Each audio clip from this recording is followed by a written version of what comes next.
It was a Tuesday morning, the kind of day that starts with gray skies and a quiet drizzle, the kind of weather that makes you want to stay in bed with a cup of tea and a good book. I was 52, living alone in a cozy little house on Maplewood Lane, a street where everyone knew each other but no one really knew each other, if that makes sense. We waved, exchanged pleasantries, and occasionally borrowed a cup of sugar, but that was about it. Life was predictable, comfortable, and, if I'm being honest, a little lonely. That morning, I was sitting at my kitchen table, staring out the window at the rain-soaked garden. My hydrangeas were blooming, their blue petals heavy with water, and the oak tree in the backyard swayed gently in the breeze. I was lost in thought, sipping my chamomile tea, when I heard a knock at the door. Now, I wasn't expecting anyone. My son, David, was busy with his own life in the city, and my friends were all tied up with their families or work. I hesitated for a moment, then set my cup down and walked to the door. When I opened it, I was surprised to see my neighbor, Julian, standing there. He was a tall man in his late 60s, with silver hair and kind eyes. He lived 2 doors down, and we'd exchanged a few words here and there over the years, but nothing more than that. He was holding a small, wrapped package in his hands, and he looked a little nervous, which was unusual for him. "Good morning, Eleanor," he said, his voice warm but hesitant. "I hope I'm not disturbing you." "Not at all," I replied, smiling. "What can I do for you, Julian?" "Please call me Julian," he said, returning the smile. I noticed you've been working in your garden a lot lately. You've got quite the green thumb." I chuckled. "Well, it keeps me busy. I find it relaxing." He nodded, then held out the package. "I saw this at the farmer's market over the weekend and I thought of you. It's nothing much, just a little something to brighten your day." I was taken aback. No one had given me a gift like this in years. I took the package, feeling the weight of it in my hands. "Thank you, Julian. That's very kind of you." He shuffled his feet, looking almost shy. "Well, I'll let you get back to your morning. Have a good day, Eleanor." "You too," I said, watching as he turned and walked back down the path to the sidewalk. I closed the door and unwrapped the package. Inside was a beautiful ceramic planter, painted with delicate flowers and vines. It was the kind of thing I would have picked out for myself. I ran my fingers over the smooth surface, feeling a strange mix of emotions: gratitude, curiosity, and something else I couldn't quite put my finger on. Later that afternoon, I decided to plant a small fern in the planter and place it on my porch. As I worked, I found myself glancing down the street toward Julian's house. I realized I didn't know much about him, other than that he was a widower and had lived on Maplewood Lane for as long as I had. The next day, I baked a batch of oatmeal cookies, my grandmother's recipe, and walked down to Julian's house. When he answered the door, he looked surprised but pleased. "I wanted to thank you for the planter," I said, holding out the plate of cookies. "It was such a thoughtful gift." He smiled, his eyes crinkling at the corners. "You didn't have to do that, but I appreciate it. Would you like to come in for a cup of coffee?" I hesitated for a moment, then nodded. "I'd like that." His house was warm and inviting, with bookshelves lining the walls and a fireplace in the living room. We sat at his kitchen table, sipping coffee and talking about everything from gardening to travel to our favorite books. I was surprised by how easy it was to talk to him, how comfortable I felt in his presence. As I walked home that evening, I realized how much I had missed this kind of connection. It wasn't just the gift or the cookies. It was the way Julian had taken the time to notice me, to see me as more than just the woman who lived 2 doors down. That night, as I lay in bed, I thought about the unexpected kindness of my neighbor and how it had touched me in a way I hadn't expected. It was a small gesture, but it had opened a door to something new, something I hadn't realized I was missing. The days that followed Julian's unexpected gift felt different somehow, like the world had shifted just a little, revealing colors I hadn't noticed before. The rain cleared and the sun came out, casting a golden glow over Maplewood Lane. My garden seemed to respond to the change, the flowers blooming brighter, the leaves greener. Or maybe it was just me, seeing everything through a new lens. I found myself thinking about Julian more often. Our conversation over coffee had been so easy, so natural. It wasn't just the topics we discussed. It was the way he listened, really listened, as if every word I said mattered. I hadn't realized how much I'd missed that kind of connection until it was right there in front of me. A few days later, I was out in the garden, pruning the roses, when I heard footsteps on the sidewalk. I looked up and saw Julian walking toward me, his hands in his pockets and a smile on his face. "Good morning, Eleanor," he said, stopping at the edge of my yard. "Those roses are stunning. You've got quite the talent." I wiped my hands on my apron and smiled back. "Thank you, Julian. They're my pride and joy. Would you like to come in for a closer look?" He nodded, and I let him through the gate, pointing out the different varieties, the deep reds, the soft pinks, the creamy whites. He listened intently, asking questions and admiring the blooms. "You know," he said after a while, "I've always wanted to have a garden like this, but I've never had the patience for it." "I admire your dedication." "It's not as hard as it looks," I replied. "It just takes time and a little love." He chuckled. "Well, maybe you could teach me a thing or two." I hesitated for a moment, then said, "I'd be happy to. Why don't you come by tomorrow morning and we can get started?" His eyes lit up. "I'd like that." "Thank you, Eleanor." The next morning, Julian arrived right on time, wearing a pair of old jeans and a flannel shirt. I handed him a pair of gardening gloves and showed him how to prepare the soil for planting. We worked side by side, talking and laughing as we dug and planted and watered. It was surprisingly fun, and I found myself enjoying his company more than I had expected. As the days turned into weeks, our gardening sessions became a regular thing. We'd meet in the mornings, sometimes at my house, sometimes at his, and work on whatever needed to be done. It wasn't just about the plants, though. It was about the conversations, the shared moments, the growing connection between us. One afternoon, after we'd finished planting a row of tulips in his backyard, Julian suggested we take a break and sit on the porch. He brought out a pitcher of iced tea, and we sat in the shade, sipping our drinks and watching the birds flit around the yard. "You know," he said after a while, "I've lived on this street for over 20 years, and I've never really gotten to know my neighbors. I guess I've always been a bit of a loner." I nodded, understanding exactly what he meant. "I know what you mean. It's easy to get caught up in your own little world and forget there are people right next door." He looked at me, his expression thoughtful. I'm glad you moved in, Eleanor. You've made this place feel like home again." His words touched me deeply, and I felt a lump form in my throat. "Thank you, Julian. That means a lot." We sat in silence for a while, the kind of comfortable silence that doesn't need to be filled with words. The sun was warm on my face, the breeze gentle, and for the first time in a long time, I felt truly at peace. As the weeks went by, Julian and I grew closer. We started sharing more than just gardening tips. We shared stories about our lives, our families, our dreams. I learned that he had been a teacher before he retired, that he loved jazz music and had a soft spot for old movies. He told me about his late wife, Margaret, and how much he missed her. "She was the love of my life," he said one evening as we sat on my porch, watching the sunset. I never thought I'd find someone who could make me feel that way again. I looked at him, my heart aching for the pain in his voice. "I understand. It's hard to lose someone you love." He nodded, his eyes distant. "But I think she'd be happy to see me like this, spending time with someone who makes me smile."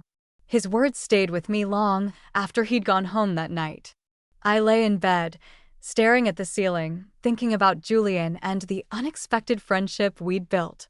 It wasn't something I had planned or expected, but it had become an important part of my life. And as I drifted off to sleep, I couldn't help but wonder where this journey would take us next. Life has a way of testing us, doesn't it? Just when you think you've found your footing, something comes along to shake things up. For Julian and me, that something was a storm, a big one. It was late September, and the weather had been unusually warm for that time of year. The leaves on the trees were just starting to turn, painting the neighborhood in shades of gold and red. Julian and I had been spending more and more time together, not just gardening, but also sharing meals, watching movies, and even taking a few day trips to nearby towns. It felt like we were building something special, something real. But then the storm rolled in. It started as a distant rumble of thunder, a dark line of clouds on the horizon. By evening, the wind had picked up and the rain was coming down in sheets. I stood at my living room window, watching the trees sway and the rain pound against the glass. The power flickered once, twice, then went out completely, plunging the house into darkness. I fumbled for a flashlight and lit a few candles, trying to make the best of it, but as the storm raged on, I couldn't shake the feeling of unease that settled in my chest. Then I heard it, a loud crash, followed by the sound of splintering wood. My heart leaped into my throat. I grabbed my raincoat and flashlight and ran outside, the wind whipping my hair and the rain soaking through my clothes in seconds. I followed the sound to Julian's house, where I saw the source of the noise.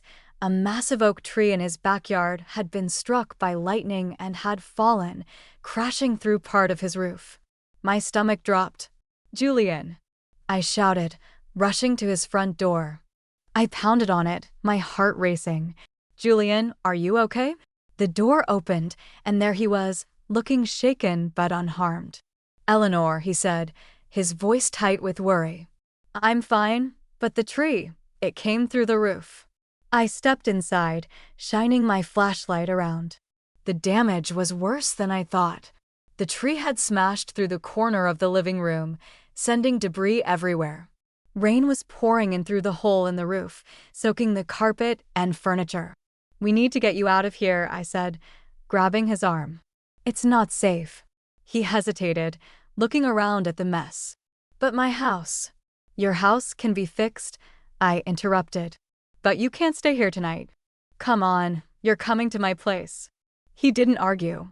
I helped him gather a few essentials, some clothes, his medications, a photo of Margaret, and we hurried back to my house through the driving rain. Once we were inside, I handed him a towel and a dry set of clothes.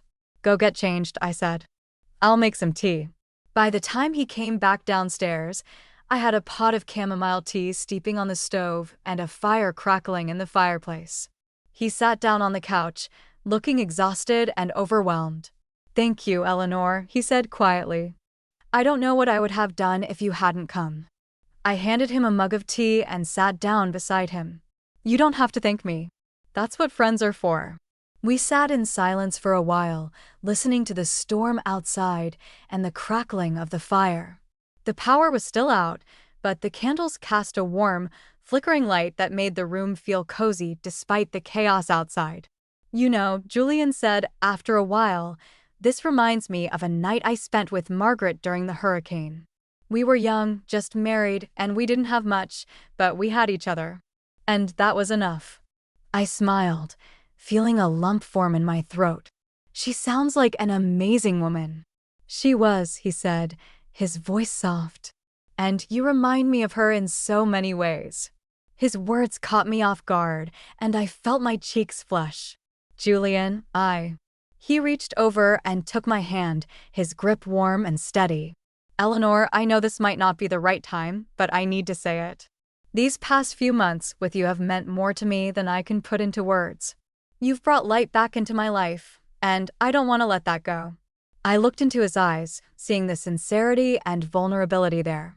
My heart was pounding, but for the first time in a long time, it wasn't from fear or uncertainty. It was from hope. "Julian," I said softly, "you've brought light into my life too. I didn't realize how much I needed someone like you until you came along." He smiled, a slow, warm smile that made my heart swell. "Then maybe we can figure this out together." I nodded, feeling a sense of peace settle over me.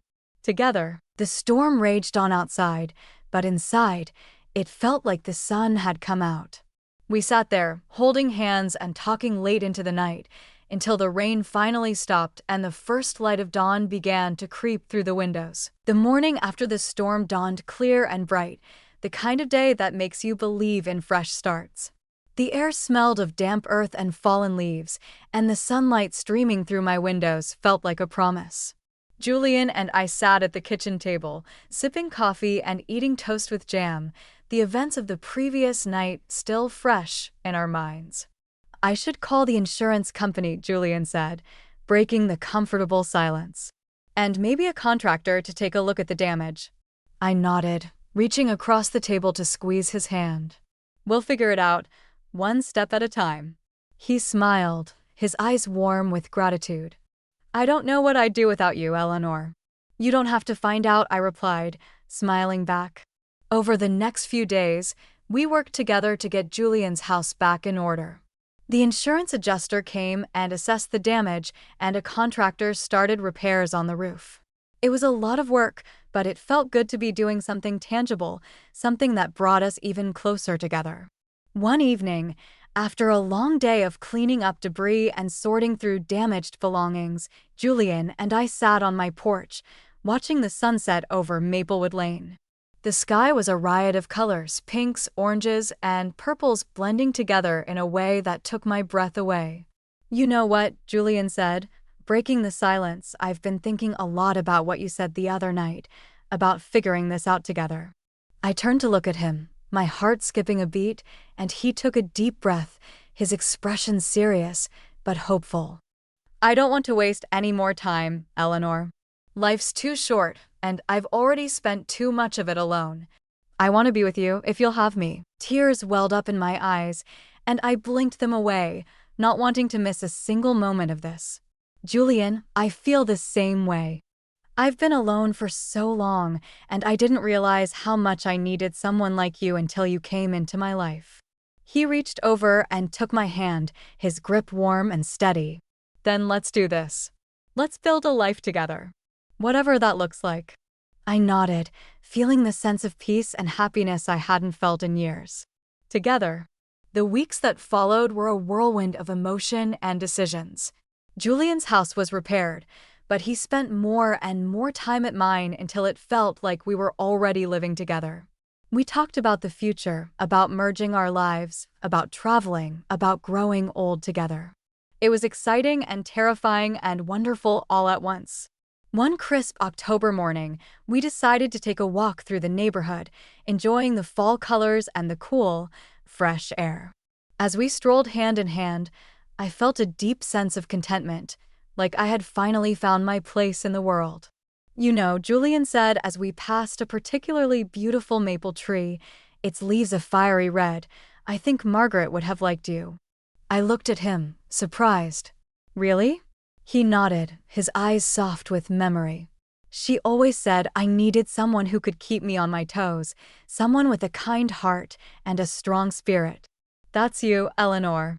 Tears filled my eyes again, but this time I didn't try to blink them away.